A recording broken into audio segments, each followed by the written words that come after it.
찾으셨으면 1장 1절에서 3절까지 제가 읽겠습니다. 1절에서 3절까지입니다. 처음에 말씀이 계셨고 말씀이 하나님과 함께 계셨으며 말씀이 하나님이셨더라. 그분께서 처음에 하나님과 함께 계셨고 모든 것이 그분에 의해 만들어졌으니 만들어진 것 중에 그분 없이 만들어진 것은 하나도 없었더라. 아멘.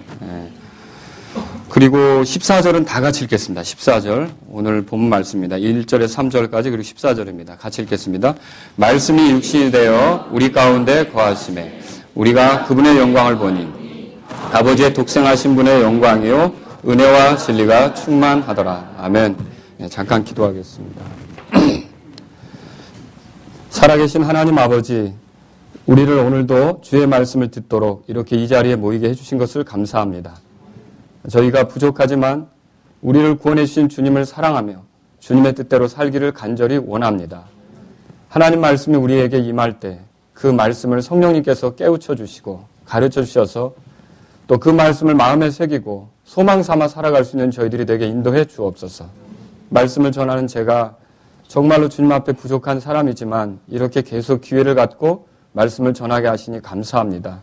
오늘도 주님의 은혜 안에서 하나님 말씀을 전하고 성령의 권능 안에서 말씀을 전할 수 있도록 인도해 주옵소서.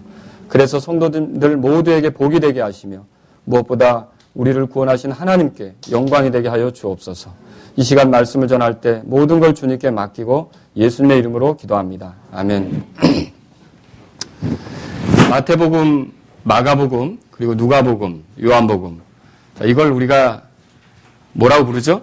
네, 사복음서다 이렇게 부릅니다. 교회 오래 다닌 분들은 사복음서 하면 이제 그게 마태, 마가, 누가, 요한복음을 얘기하는 거다 그렇게 알게 되죠.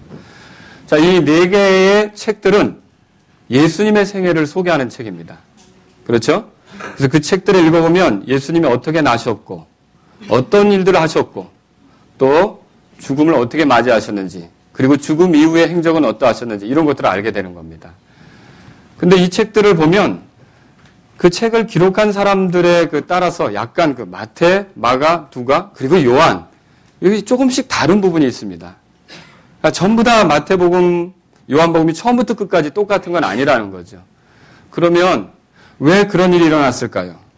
이것은 다른 어떤 특별한 이유들 때문에 그런데 왜 그런가 하면 이 복음서를 읽는 대상들이 사실은 다릅니다.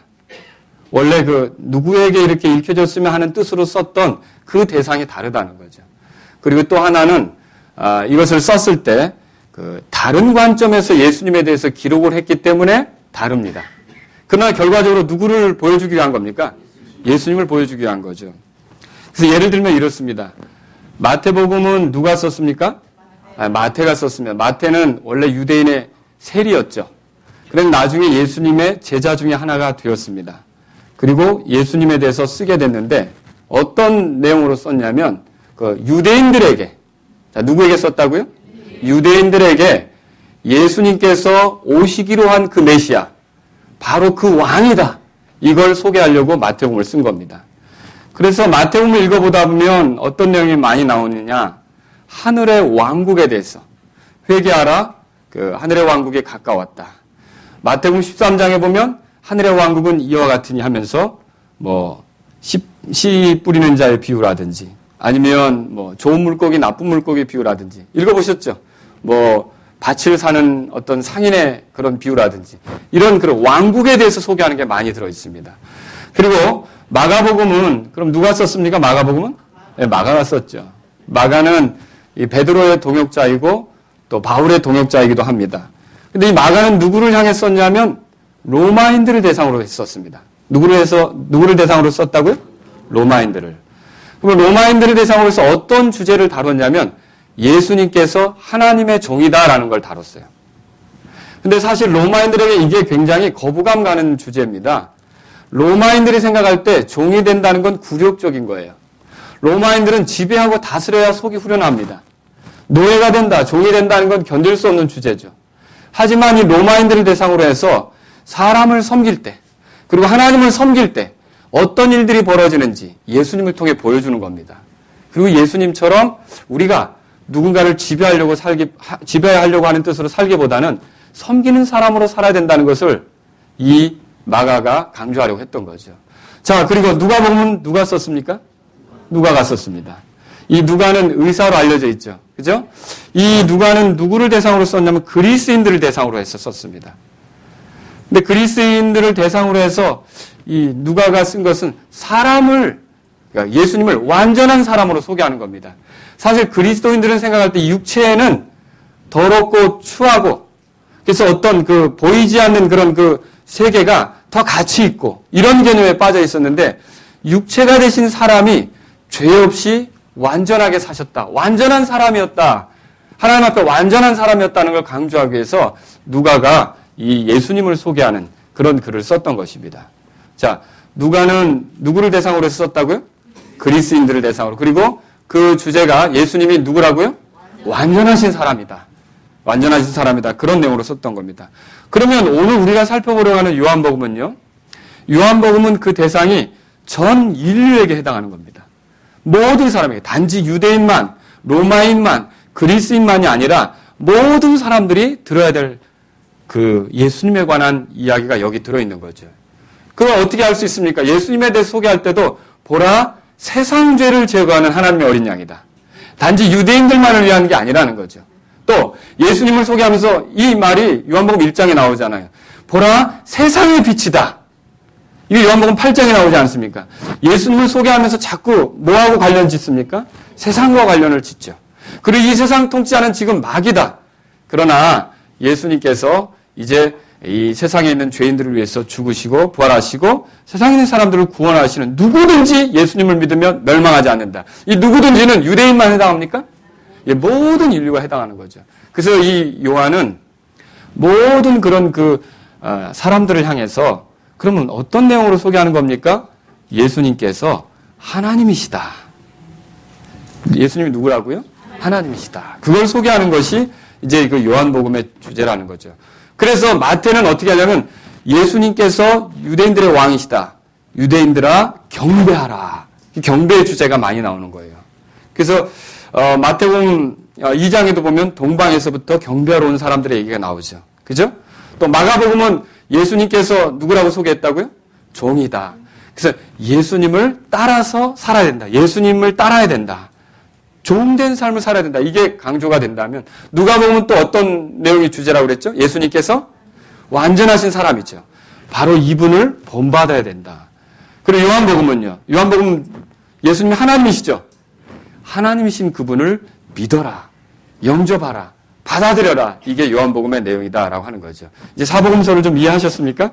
그럼 오늘 그런 생각을 가지고 요한복음 1장 1절을 보겠습니다. 1절. 처음에 말씀이 계셨고 말씀이 하나님과 함께 계셨으며 말씀이 하나님이셨더라 그랬죠. 말씀이 계셨다 그랬어요. 그리고 이 말씀이 하나님이셨다 그랬어요. 근데 14절에 보면 어떤 내용이 나옵니까? 말씀이 육신이 되었다 이렇게 나오고 있죠. 이 두 구절을 합쳐보면 어떤 내용이 되느냐면 하나님께서 사람이 되셨다는 뜻이에요. 그러면 하나님께서 사람이 되신 분이 누구냐? 예수님이라는 것을 소개하려고 하는 거예요. 그러면 예수님이라는 이름은 처녀 마리아를 통해 수태되었을 때 얻게 된 이름 아닙니까? 그전에는 예수라는 이름을 쓰지 않았어요. 그전에 이렇게 원래부터 계셨던 육체가 되신 그분을 뭐라고 표현했냐면 요한은 딱히 이렇게 표현할 말을 찾지 못했었는데 이 성경에서 말씀이라고 표현했던 거죠. 말씀. 그래서 이 말씀은 누구를 가리키는 겁니까? 예수님을 가리키는 거라는 거죠. 예수님을 가리키는 거예요. 그래서 저는 오늘 이 본문을 통해서 말씀이신 예수님이라는 제목으로 예수님이 도대체 이 말씀으로서 우리에게 어떤 분이신가 이걸 한번 같이 생각해 보자는 거죠. 말씀이신 예수님. 그래서 이 본문을 통해서 한 세 가지로 볼 수 있는데 제일 첫 번째로 생각해 볼 게 이것입니다. 예수님은 영원하신 말씀이라는 거죠. 예수님은 어떤 분이라고요? 영원하신 말씀.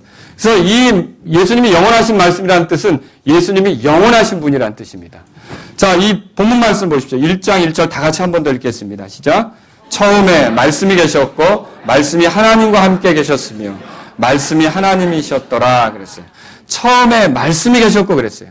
그럼 여기 말씀이 나오죠? 보통 이 말은 우리가 우리 자신의 그 안에 있는 생각, 마음을 표출하는 도구가 아닙니까? 그렇죠? 그 방법이죠. 그렇죠? 말로써 우리의 어떠함을 드러내죠. 말을 못하면 손짓을 하겠지만 되게 보편적으로 어떻게 해요? 말로써 자기 속에 있는 생각을 드러낸다는 거죠.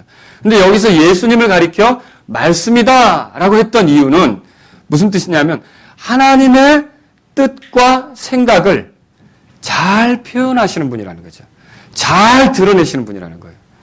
그러니까 우리가 가지고 있는 속의 생각을 말로써 표현하듯이 하나님이 어떤 분이신지를 잘 드러내신 분이 누구라고요?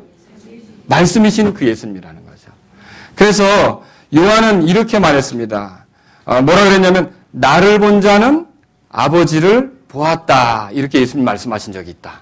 요한복음 14장 9절에 그렇게 말하고 있죠. 나를 본 자는 아버지를 보았다. 우리가 그 말을 들으면 그 위인이 어떤 위인인지를 알 수 있어요. 말이 거칠으면 그 사람의 인격도 그렇다는 걸 알죠? 말이 참 온유하고 부드럽고 유순하면 그 사람의 성품이 어떻다는 걸 알죠? 말이 어떠하면 그 사람 아는 거예요. 그래서 우리가 예수님을 통해 하나님이 어떤 분이신지를 잘 알 수 있는 거죠. 그래서 예수님이 나를 본 자는 아버지를 보았다. 그렇게 말씀하신 거예요. 또 그러니까 결국 뭡니까? 그 말이 그 사람이에요. 그죠? 그 말이 그 사람. 근데 예수님은 뭐라고 그랬었어요? 나와 아버지는 하나다. 그렇죠?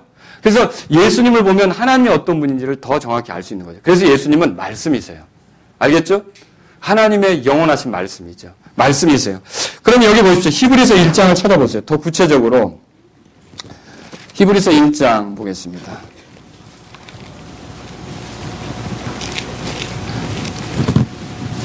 히브리서에는 이렇게 말하고 있습니다. 예수님에 대해서 1절, 2절을 함께 읽어보겠습니다.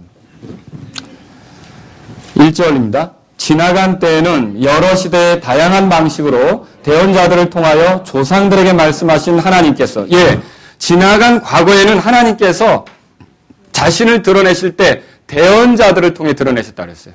그 대언자들이 하나님의 뜻을 알리는 그런 일을 했죠? 하나님 말씀을 전했잖아요. 근데 2절은요. 같이 읽겠습니다. 시작. 자신의 아들을 통하여 우리에게 말씀하셨으며 그분을 모든 것의 상속자로 정하시고 또한 그분으로 말미암아 세상을 만드셨느니라. 이 마지막 때는 하나님께서 사람들에게 말씀을 주실 때 누구를 통해서 그렇게 하셨다는 거예요? 예수님을 통해서.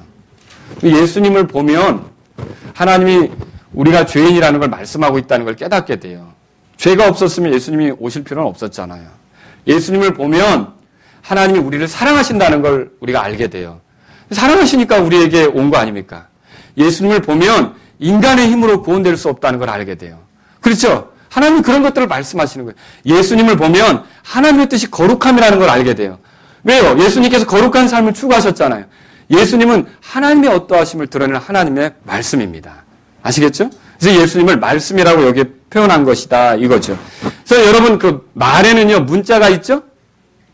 자, 우리가 쓰는 문자는 뭡니까? 우리는 한글이죠. 그래서 자음은 기역, 니은 이렇게 가죠. 그래서 끝에는 뭐가 나와요? 히읗 이게 나오죠. 모음은 뭐가 있어요? 아, 야, 어여 해서 이 그렇게 나오죠. 그렇죠? 이렇게 우리가 쓰는 글자가 있어요. 그런데 이 성경이 써있던 시대에 헬라어는 어떻게 됐을까요? 헬라어는 첫 글자가 뭘까요? 알파. 끝에는요. 오메가. 그래서 예수님을 계시록에 처음과 나중이요. 알파와 오메가라고 표현한 건 바로 예수님께서 영원하시지만 또 영원하시면서 하나님의 말씀을 주는 하나님의 말씀을 전하는 그런 분이시라는 거죠. 하나님의 말씀을 알리는. 그래서 그분이 말씀이신 분이라는 것을 알파와 오메가로서 표현한 거라는 거죠. 아시겠죠? 그래서 예수님이 말씀이십니다. 근데 여기에 보면요. 처음에라는 말이 있습니다. 처음에. 요한복음 1장에 찾으셨습니까? 예, 처음에 말씀이 계셨고. 그럼 여기서 처음에는 어떤 때를 말하는 거냐? 우리가 상상할 수 있는 한 가장 멀리까지 생각을 해보세요. 근데 그 이전이에요. 더 멀리. 여기 1장 1절과 2절에는 처음에라는 말이 2번 나옵니다. 보셨습니까? 2절에도 그분께서 처음에 그렇게 했죠. 자, 그러면 이 처음에가 어느 시점인지 좀 궁금하죠? 그럼 예수님이 언제부터 계셨는지를 말하는 거예요. 아시겠죠? 3절 보세요. 그 해답이 나옵니다. 3절 읽겠습니다. 모든 것이 그분에 의해 만들어졌으니 만들어준 것 중에 그분 없이 만들어진 것은 하나도 없었더라. 자, 그럼 이렇게 본다면 이 처음에는 모든 것이 만들어지기 이전이에요. 그러니까 예수님은 언제부터 계신 거예요? 모든 것이 만들어지기 이전부터 계셨던 거죠. 놀라운 일 아닙니까? 우리가 섬기는 분이 바로 그분이라는 거예요. 모든 것이 만들어지기 이전부터. 그래서 요한복음 보세요. 같은 요한복음 17장에 예수님께서 아예 기도하실 때 이렇게 표현했어요. 요한복음 17장 5절입니다. 17장 5절. 자, 같이 읽겠습니다. 오 아버지여, 세상이 있기 전에 내가 아버지와 함께 가졌던 그 영광으로 이제 아버지와 함께 나를 영화롭게 하옵소서. 예수님에게 영광이 있었는데 그 영광이 언제부터 있었다고요? 세상이 있기 전부터. 아버지와 함께 가졌던 영광. 얼마나 대단한 겁니까? 그러니까 예수님이 여기서 그러니까 요한이 예수님에 대해서 처음에 계셨다라고 할 때 그 처음에는 세상이 있기 훨씬 전이에요. 놀랍죠? 그래서 여러분이 또 생각해 볼 게 있어요. 마태복음 읽어보신 분은 족보가 나오는 거 알죠? 또 족보가 나오는 게 또 있어요. 사복음서 중에 어떤 겁니까?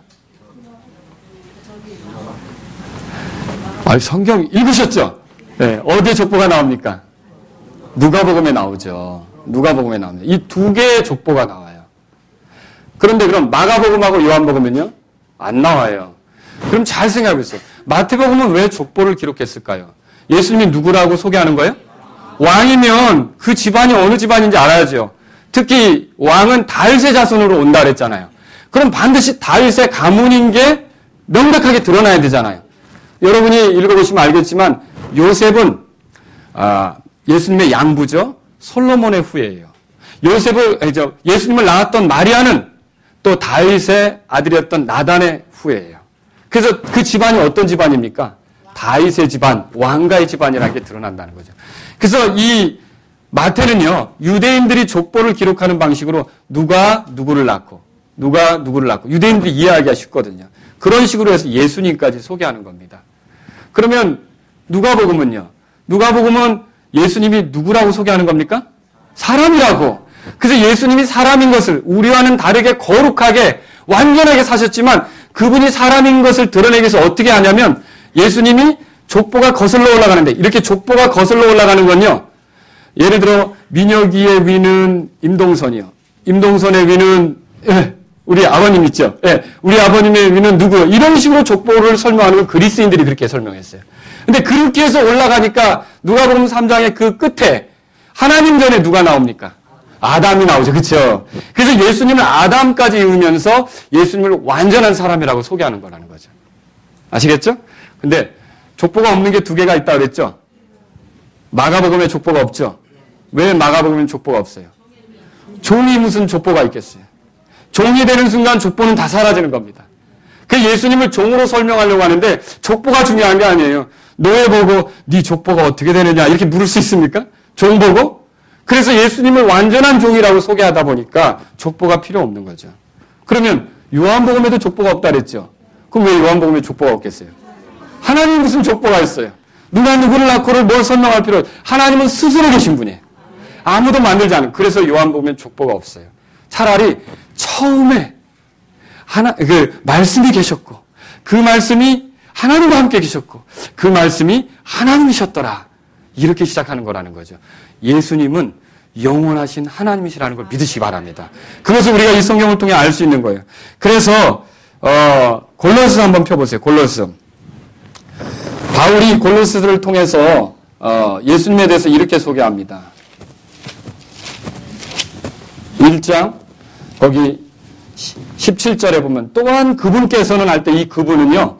문맥을 쭉 읽어보면 자 14절에 보니까 그분 안에서 우리가 그분의 피를 통해 구속 그 죄들의 용서를 받았다. 그분 누구 말하는 겁니까? 예수님 얘기하는 거죠. 근데 17절에 이렇게 말합니다. 예수님에 대해서 말하면서 또한 그분께서는 그러니까 그분이 누구라고요? 그럼 예수님께서는 뭐라고 돼 있어요? 모든 것보다 먼저 계시고 모든 것은 그분으로 말미암아 존재하느니라. 여러분 우리가 믿는 예수님이 누군지 알겠죠? 왜 예수님을 믿어야 하는 거예요? 그분이 처음부터 계셨던 거예요. 그분이 우리를 만드신 거죠. 굉장히 중요한 말입니다. 또 요한복음 1장에 보십시오. 그 1절에 보니까 말씀이 하나님과 함께 계셨다고 돼 있죠. 말씀이 하나님과 함께 계셨다. 이거 잘 보세요. 여기 보면 말씀이 아버지와 함께 계셨다. 이렇게 얘기 안 해요. 하나님과 함께 계셨다 그래요. 이 아버지라는 호칭 대신 하나님이라는 호칭을 쓰고 있어요. 말씀이 아버지와 함께 계셨다. 이렇게 돼야 되지 않는가 우리가 생각할 수도 있는데 이 하나님이라는 호칭은 하나님의 세 위격에 다 공통적으로 적용이 되는 거예요. 그러니까 아버지도 하나님이시고 아들도 하나님이시고 성령님도 하나님이시죠. 그러면 여기서 이 말씀이 하나님과 함께 계셨다는 뜻은 뭐냐면 만약에 여기서 말씀이 아버지와 함께 계셨다면 배제되는 분이 있어요. 배제되는 건 누굽니까? 성령이 배제되겠죠. 그래서 말씀이 하나님과 함께 계셨다는 뜻은 뭐냐면 예수님께서는요. 아버지와 성령과 처음부터 함께 계셨다는 거예요. 삼위 하나님으로서 처음부터. 아시겠죠? 그리고 또 여기 보면 하나님이 이 말씀이 하나님과 함께 계셨으면 이 말이요. 하나님이 그럼 예수님이 하나님이라고 그랬죠. 근데 하나님이 하나님과 함께 계셨으며 라고 안 돼 있어요. 예수님이 하나님이시라면 그렇게 표현할 법도 한데 그럼 왜 이렇게 안 썼을까요? 말씀이라는 표현을 썼을까요? 만약 하나님이 하나님과 함께 있었다면 두 하나님이 돼버려요. 그럼 이거는 하나님은 유일하시잖아요. 이건 또 두 신이 생기는 거예요. 그러면 이건 우리가 믿는 그 교리하고 틀려지는 거죠. 그러니까 요한이 이런 걸 쓸 때 굉장히 세심하게 쓴 거예요. 우리가 잘 알 수 있도록. 그래서 여기서는 그래서 하나님이 하나님과 함께 계셨다가 아니라 뭡니까? 말씀이 하나님과 함께 계셨다. 그래서 우리에게 명확한 구분을 주고 있는 것이죠. 두 하나님이 아니라 그 말은 무슨 뜻이냐면 예수님도 하나님이시지만 하나님이신 다른 위격 아버지와 성령님과 처음부터 같이 계셨다. 이걸 얘기하는 것이라는 거죠. 여기 함께라는 말이 있죠. 이 함께라는 전치사는요. 이제 어떤 면전에 함께라는 말은요. 면전에 혹은 무엇을 향하여라는 뜻이 있습니다. 이것은 그래서 그 아버지와 아들과 그 앞에 또 어떤 무엇을 향하여니까 그분 아버지와 아들과 아버지와 성령님과 아버지와 성령님 앞에 또 아버지와 성령님에게를 향하면서 한 연합 이런 것들을 보여주는 말이 된다는 것이죠. 아시겠죠? 그래서 처음부터 함께 계셨던 그분이에요. 그래서 이 처음이라는 건 언제라고요? 창세 전부터예요. 창세 전부터. 예수님이 그런 분이시라는 거죠. 자, 우리가 또 두 번째로 생각해 볼 게 있습니다. 이 예수님은 어떤 분이시냐면요. 창조주이신 말씀이에요. 그게 3절에 나옵니다. 3절 같이 한 번 더 읽겠습니다. 모든 것이 그분에 의해 만들어졌으니 만들어진 것 중에 그분 없이 만들어진 것은 하나도 없었더라. 자, 이것도 역시 예수님이 절대적으로 하나님이시라는 걸 우리에게 보여주고 있죠. 근데 모든 것이 창조주에서 진행되는데 여호와 증인들은 종종 이렇게 얘기합니다. 예수님을 높이긴 해요. 예수님이 창조주라고까지도 인정을 해요. 그런데 예수님은 만들어졌다 이거죠. 여호와 증인들을 만나면 그렇게 얘기합니다. 예수님은 만들어진 존재로서 창조에 개입했다. 이렇게 얘기한다는 거죠. 만일 여호와 증인들의 말이 사실이라면 저는 사실이 아니라고 믿거든요. 근데 사실이 아닌데 그렇다고 한다면 요한복음 1장 이 3절의 말씀을 보십시오. 엄청나게 모순이 생깁니다. 엄청나게 모순이 생기는데 왜 그러냐 보십시오. 모든 것이 그분에 의해 만들어졌다면 예수님을 만들 때도 누가 있어야 합니까? 예수님께서 계셔야 되는 그런 일이 생기는 거예요. 그렇죠? 그래서 이건 여호와 증인들의 주장이 맞지 않다는 거죠. 그게 아니라 예수님은 처음에 아버지와 성령님과 같이 계셨던 그분으로서 창조의 일을 하셨던 분이시다라고 하는 거죠. 예수님이 창조주시라는 걸 믿으십니까? 목사님이 또 새로운 이론을 주장하는 걸로 생각할지 모르는데 히브리서 1장 아까 보세요. 히브리서 1장 여기 보십시오. 아까 봤던 말씀이지만 중요하니까 한 번 더 보고 넘어가겠습니다. 히브리서 1장. 자, 1절에 지나간 때는 여러 시대의 다양한 방식으로 대언자들을 통하여 조상들에게 말씀하신 하나님께서 이 마지막 날들에는 뭐라고 되어 있어요? 자신의 아들을 통하여 우리에게 말씀하셨으며 자, 그분을 예수님을 모든 것의 상속자로 정하시고 또 뭐라고 돼 있어요? 그분으로 말미암아 세상들을 만드셨는데 예수님을 통해 세상을 만드셨다는 겁니다. 그래서 사실은 예수님께서 하나님의 영광의 강체시며요. 지금 예수님을 안 믿는 사람도 누가 붙잡고 있느냐? 예수님께서 붙잡고 계신 거예요.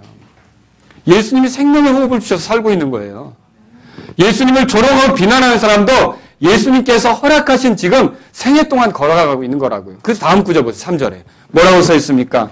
하나님의 영광의 광채시요 그분 자체 정확한 형상이시며 누가요? 예수님이요. 자신의 권능의 말씀으로 모든 것을 떠받치시는 이 아들께서 모든 걸 떠받치신다 그랬죠? 죄인들이 지금 아직 죽지 않은 거 누구 때문입니까? 예수님 때문이에요. 죄인들이 아직 회개할 기회를 갖고 있는 거 누구 때문입니까? 예수님 때문이에요. 죄인들이 여전히 결혼하고 직장 생활하고 필요한 거 공급받고 누구 때문입니까? 예수님 때문이에요. 근데 예수님을 외면하는 거죠. 모르고 있다는 게 이게 문제예요. 여러분 또 골로새 1장 16절로 돌아가 보세요. 골로새 1장. 아까 본 17절 앞구절입니다. 골로새 1장. 자, 아까 그분을 누구라고 얘기했죠? 이 문맥에서 나오는 그분은요? 예수님이라고 그랬죠. 그럼 16절도 그분이 예수님을 말하는 거예요. 16절 같이 읽겠습니다. 이는 그분에 의해 모든 것이 창조되었기 때문이라. 하늘에 있는 것들과 땅에 있는 것들, 보이는 것들과 보이지 아니하는 것들, 곧 왕자들이나 통치들이나 정사들이나 권능들이나 모든 것이 그분에 의해 창조되고 그분을 위하여 창조되었느니라. 그 예수님을 믿는 건요, 나를 지으신 분께로 돌아가는 거예요.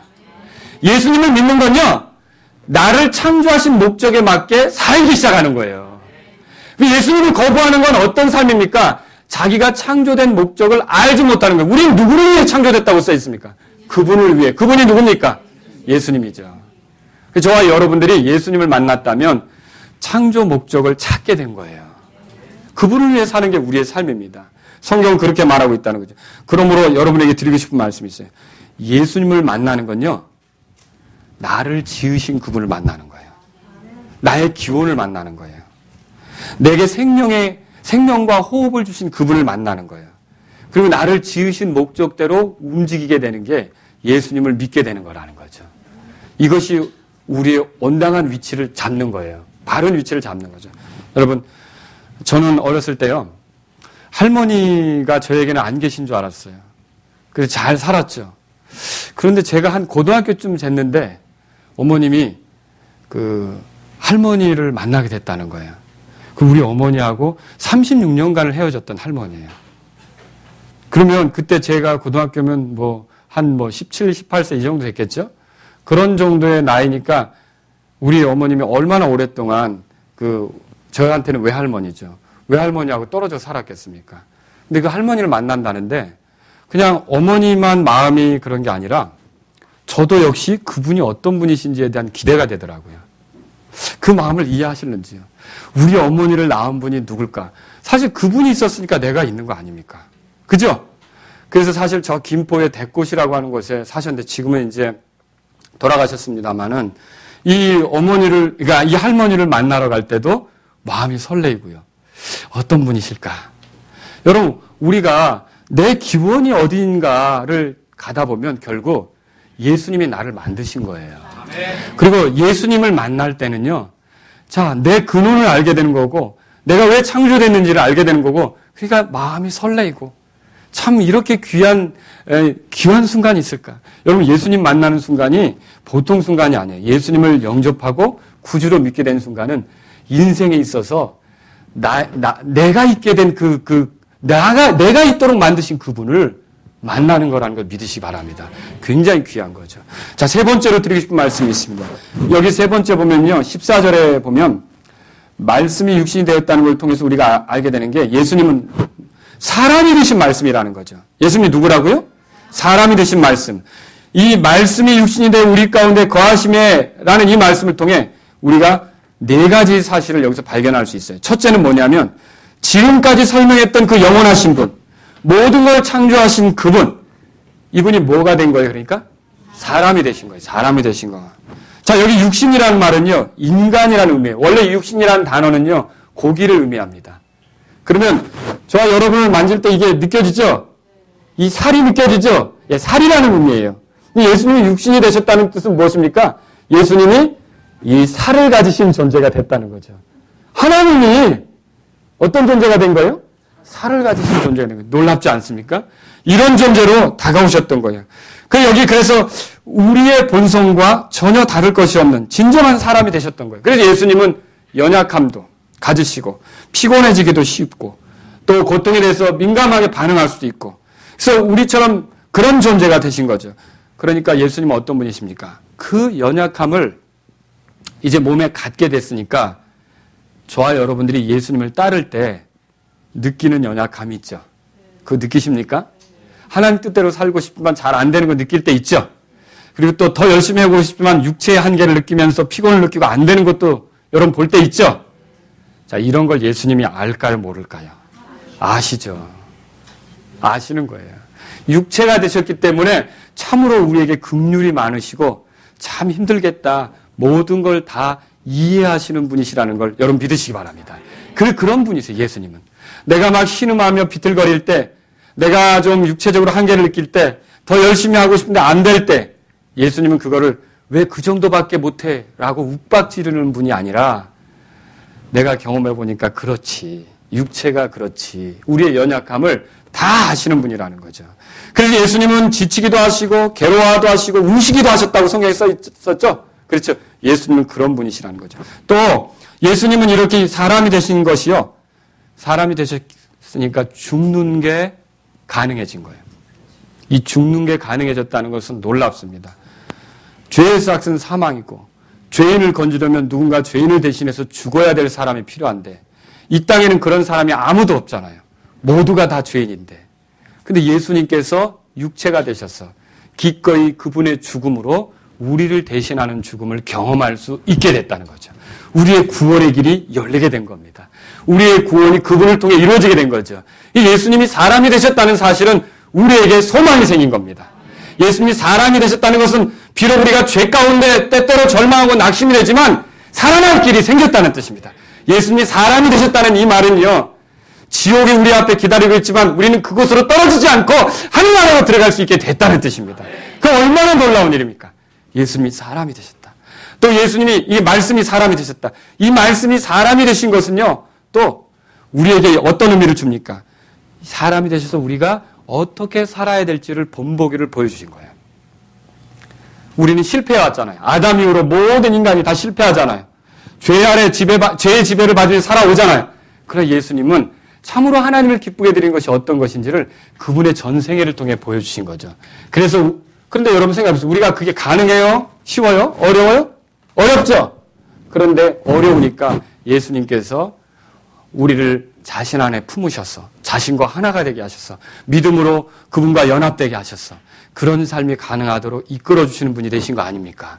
이 예수님이 사람이 되셨다는 건 굉장히 말씀이 사람이 되셨다는 것은요. 말씀이 사람이 되셨다는 것은 굉장히 소망이 넘치는 선언이라는 거죠. 이 일로부터 우리는 더 이상 지옥의 그림자를 두려워할 필요가 없습니다. 지옥의 불길을 두려워할 필요가 없게 된 거죠. 자, 또 이건 사람이 되셨다고 그랬는데 말씀이 육신이 되셨다고 그랬는데 이건 두 번째로요. 하나님이 사람이 되셨을 뿐만 아니라 사람들 틈에 사셨다는 걸 보여줘요. 왜 그럽니까? 14절에 말씀이 육신이 되어 우리 가운데 거하심에 그렇게 돼 있죠. 자, 말씀이 육체가 되신 것은요. 자, 그러니까 하나님이 사람이 되신 건데 이걸 우리가 그 마태복음 보면 임마누엘이라고 합니다. 여러분 임마누엘의 뜻을 아십니까? 임마누엘이 무슨 뜻입니까? 우리와 함께 하시는 하나님 그런 거죠. 자, 그런데 사람들은 그걸 알아봤을까요? 몰라봤을까요? 몰라봤죠. 그래서 요한복음 1장 10절에 보세요. 거기 10절에 같이 읽겠습니다. 그분께서 세상에 계셨으며 세상이 그분에 의해 만들어졌을 때 세상이 그분을 알지 못하고 예수님에게 만약 날개가 있어서 다니셨다면 뭐가 특이하다. 근데 그랬어요? 아니죠. 예수님이 다른 분들보다 다른 사람들보다 키가 컸다. 그러면 예수님이 뭐가 특이하다 이렇게 알아볼 수 있었겠죠? 근데 예수님은 어땠어요? 완전히 우리랑 비슷하게. 그래서 그분이 하나님이신 거, 그분이 하나님으로서 이 땅에 오신 걸 사람들이 눈치챘어요? 못 챘어요? 못 챘죠. 못 알아봤죠. 완전한 사람이 되신 거죠. 우리 가운데 그렇게 거하셨다라고 하는 것입니다. 자, 여러분, 창조주께서 그 높으신 분께서 그 영광 받으셔야 될 분께서 사람들 틈에 거니셨다는 걸 생각해 보세요. 사람들하고 이야기를 나누셨다는 걸 생각해 보세요. 사람들하고 같이 음식을 먹었다는 걸 생각해 보세요. 그리고 사람들을 붙잡아 주셨다는 걸 생각해 보세요. 사람들하고 같이 눕기도 하셨고 사람들과 같이 이렇게 있으면서 만져주기도 하셨고 여러분 이걸 생각해 보세요. 그분이 우리에게 다가오셨던 거죠. 우리에게 가까이 오셨던 거죠. 그분은 우리에게 다가오신 하나님이시라는 거죠. 이걸 우리가 알 수 있어요. 그리고 우리 가운데 거하시면서 사셨던 분이죠. 또 여러분 생각해 보세요. 세 번째로 그분이 하나님, 그분 여기 말씀이 육신이 되어 이 말은요. 하나님이시면서 동시에 사람이 되신 분이라는 뜻이에요. 뭐라고요? 하나님이시면서 동시에. 자, 어떤 분들은 예수님께 자, 말씀이 사람이 되었다고 하니까 그냥 육체일 뿐이지 이제 신성은 끝났다 이렇게 생각하는 사람들도 있어요. 그건 잘못이라는 거죠.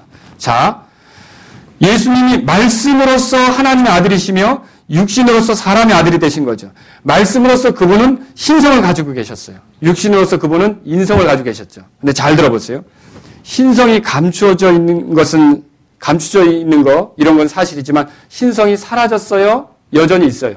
여전히 있죠. 여러분 믿으십니까? 예, 사람이 되셨지만 여전히 하나님이신 거예요.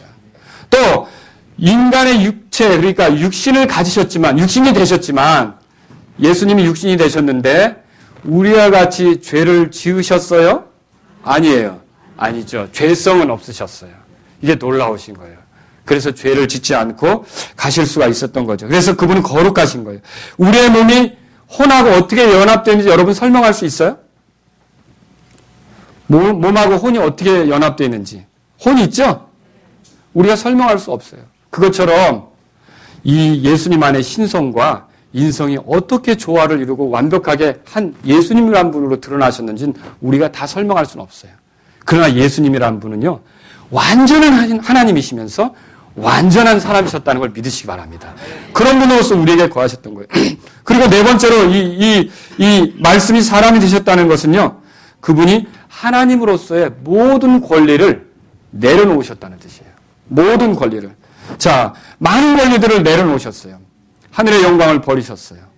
좋은 지위를 버리셨어요. 사실 굉장히 불편하게 되는 거예요. 한번 생각해 보세요. 가끔 우리 그런 얘기들 있죠. 왕이 평민의 복을 입고 백성들 사이를 돌아다니는 거. 그런 이야기들 있잖아요. 뭐 왕자의 거지, 왕자와 거지. 그런 것도 있고, 그렇죠? 자, 이런 지고한 존재가 평민의 복장을 입고 사람들 사이에 다닐 때 그게 쉬운 겁니까? 위험도 있죠. 왕으로서 대우 안 해주고, 그렇죠? 내가 왕이라니까 해도 웃기는 소리 하지 마라 이렇게 나올 수도 있지 않습니까? 그렇죠? 예수님도 똑같이 그런 일을 당할 수 있다는 거죠. 모든 권리와 누릴 수 있는 것들을 다 내려놓으시는 거예요. 이게 얼마나 귀한 것이냐는 거죠. 왜 이렇게 하시는 겁니까? 그렇게 해야 저와 여러분이 얻어지는 거예요. 그렇게 해야 저와 여러분이 멸망하지 않는 거죠. 그렇게 해야 저와 여러분이 사는 것이다 라고 하는 것입니다. 그래서 히브리서 2장 17절에 보면 그러므로 모든 일에서 그분께서 자기 형제들과 같게 될 필요가 있었으니 그렇게 써 있어요. 그래서 완전히 모든 권한을 내려놓으셨다는 거죠. 저는 오늘 이 말씀을 통해서 우리가 생각해 볼 것 세 가지를 말씀드리고 끝내려고 합니다. 첫 번째로요. 예수님은 나와 다르다는 것이죠. 예수님은 나와 다른 분입니다. 나는 존재하지 않았을 때가 있었습니다. 만들어졌기 때문이죠? 태어났기 때문이죠? 그러나 예수님께서는 존재하지 않은 적이 있었어요? 없었어요? 없었어요. 비록 이 땅에 2000년 전에 예수님이라는 분으로 드러나시긴 했지만 그전에는 말씀으로서 영원히 하나님과 함께 계신 분인 거 맞죠? 예. 예수님은요, 내가 만들어지기 전부터 있었습니다. 아브라함이 나기 전부터 있었습니다. 심지어 오늘 성경에 보니까 세상이 있기 전부터 있었다 그랬어요. 예수님을 믿어야만 하는 이유가 여기 있는 거예요. 왜 예수님을 믿어야 된다고 말하는 게 이 성경이 그렇게 말하고 있기 때문이라는 거죠. 예수님은 나와 다른 분이세요. 인간을 구원하기 위해서 베들레헴에서 태어나신 것이지만 실상은 그분은 영원하신 분이시며 참 하나님이십니다. 우리가 그분 앞에 엎드려야 되는 거죠. 그러므로 만일 내가 오늘 그래? 하고 예수님 앞에 엎드린다면 영원하신 하나님 앞에 엎드리는 거예요. 그러면 오늘 내가 만약 예수님을 구주로 모신다면 내 존재의 근원이신 그분께 나의 구주가 되도록 초청하는 거라는 거죠. 내가 그분께 엎드리는 거라는 거죠. 얼마나 어마어마한 일입니까? 자녀들인 우리들이 생각할 때요. 부모님에 대해서 마땅히 잘해야 되는 게 우리의 태도입니다. 그렇죠? 자, 저희 집에 저를 낳아주신 어머니가 오려고 할 때 제가 어떻게 해야 마땅합니까? 들어오시라고. 그리고 좋은 자리에 앉으시라고 그러고 좋은 곳 차려드리고 이게 마땅한 거 아닙니까? 그렇죠? 자, 세상 사람들은요. 부모에게 잘못하는 것을 폐륜이라고 말합니다. 얼마나 손가락질합니까? 그런데 모든 인간은요. 사실은 자기의 존재가 가능하게 하셨던 그분에 대해서 함부로 하고 있으면서 아무 생각이 없다는 거죠. 도덕적으로 폐륜은 따지지만 인간으로서 자기의 존재가 가능하게 하셨던 그분이 찾아왔을 때 사람들은 어땠습니까? 십자가 못 박아 죽였고 지금도 여전히 손가락질하며 비난하고 있지 않습니까? 우리가 마땅히 사람이라면 자녀가 자기 부모를 공경하듯이 사람이라면 우리를 지으신 예수님, 영원히 계셨던 예수님, 우리를 구원하기 위해서 이 땅에 찾아오신 그 예수님, 말씀이신 그 예수님을 높이고 경배하고 사랑해야 될 줄로 믿습니다. 이것이 우리의 삶이 돼야 되는 거죠. 또 우리가 두 번째로 생각해 볼 주제가 있습니다. 여기서 예수님은 처음에 뭐라 그랬죠? 나와 다르다 그랬죠. 예수님은 나처럼 되셨어요. 이게 참 중요합니다. 말씀이 육신이 되신 것은 그분이 나처럼 되셨다는 거예요. 그분이 육신이 되신 까닭은요. 죄인들을 위해 죽으시기 위해서 그렇게 된 거예요. 나를 위해 죽으시기 위해서. 죄 많은 내가 그분을 통해 거룩하게 살도록 예수님이 찾아오신 거라는 거죠. 사실 생각해 보세요. 죄 가운데 내가 엉망진창으로 살다가 지옥으로 떨어지는 거 이거 우리의 운명 아닙니까? 우리가 지옥으로 떨어져야 맞죠? 자, 이거 예수님 지나쳐도 상관없습니다. 모른 척해도 상관없습니다. 네가 네 멋대로 살다가 죽는 건데 내가 무슨 참여냐? 무슨 내가 너에 대해서 신경을 쓰랴? 모른 척해도 상관이 없습니다. 그냥 우리가 지옥의 불 속에 떨어져서 영원히 비명을 지르며 죄 때문에 고통받고 다시는 회개할 기회가 없어서 끔찍하게 우리가 영혼을 보내도 그런데 예수님이 거기에 대해서 개입 안 해도 우리 할 말이 없는 거예요. 여러분 아십니까? 근데 예수님이 나처럼 사람이 되셨어요. 왜 그랬습니까? 죄인인 나를 불쌍히 여기셨어. 그대로 가면 안 되니까. 나를 대신해서 죄인이 받아야 될 형벌을 예수님이 십자가에서 대신 받고 죄인이 죽어 마땅한데 예수님이 대신 하나님 앞에 죽어서 하나님이 요구하시는 희생물이 있는데 예수님이 그 희생물이 되셔서 하나님의 진노를 돌이켜 우리가 하나님 앞에 떳떳이 나아갈 수 있도록 하나님의 그 뜻을 우리 안에서 이루시고자 하나님의 그 사랑을 우리 안에 드러내시고자 사람이 되신 거예요. 얼마나 귀한 일입니까? 예수님이 말씀이 사람이 되셨다. 예수님이 나처럼 되셨다는 것은 저와 여러분을 하나님께서 크게 사랑하신 증거예요. 그래서 하나님이 세상을 이처럼 사랑하사 자신의 독생자를 보내셨으니 주셨으니 자신의 독생자가 누구예요? 예수님 아닙니까? 이 예수님을 여러분이 믿는다면 예수님을 받아들인다면 하나님의 사랑에 참여한 거예요. 그런데도 아직 이 사랑에 참여하지 않은 사람들이 있습니다. 여전히 이 사랑을 외면하며 가고 있습니다. 하나님은 내가 멸망하는 것이 안타까워서 예수님을 보내셨지만 그 예수님을 외면하고 가는 사람들이 있습니다. 더 이상 그렇게 하지 않기를 바랍니다. 나를 찾아오신 그 예수님을 겸손하게 내 구주로 모실 수 있기를 주의 이름으로 바랍니다. 살 길이 거기에 있는 거예요. 세 번째로 생각해 볼 게 있습니다. 자, 첫 번째 뭐라 그랬죠? 예수님은 나와 다르다 그랬죠. 예수님이 나처럼 되셨다 그랬죠. 이제 세 번째는 이거예요. 예수님은 내가 그분처럼 되기를 원하신다는 거죠. 그분이요 하늘에서 내려오셨는데 그분이요 높은 곳에서 땅으로 오셨는데 왜 그랬느냐? 내가 더 낮은 지옥으로 떨어지기보다는 내가 그분으로 인하여 하늘에 올라가도록 하기 위해서 그분이 오신 거예요. 믿으십니까? 이제 내가 그분처럼 살도록 하기 위해서 이 땅에 오신 거라는 거죠.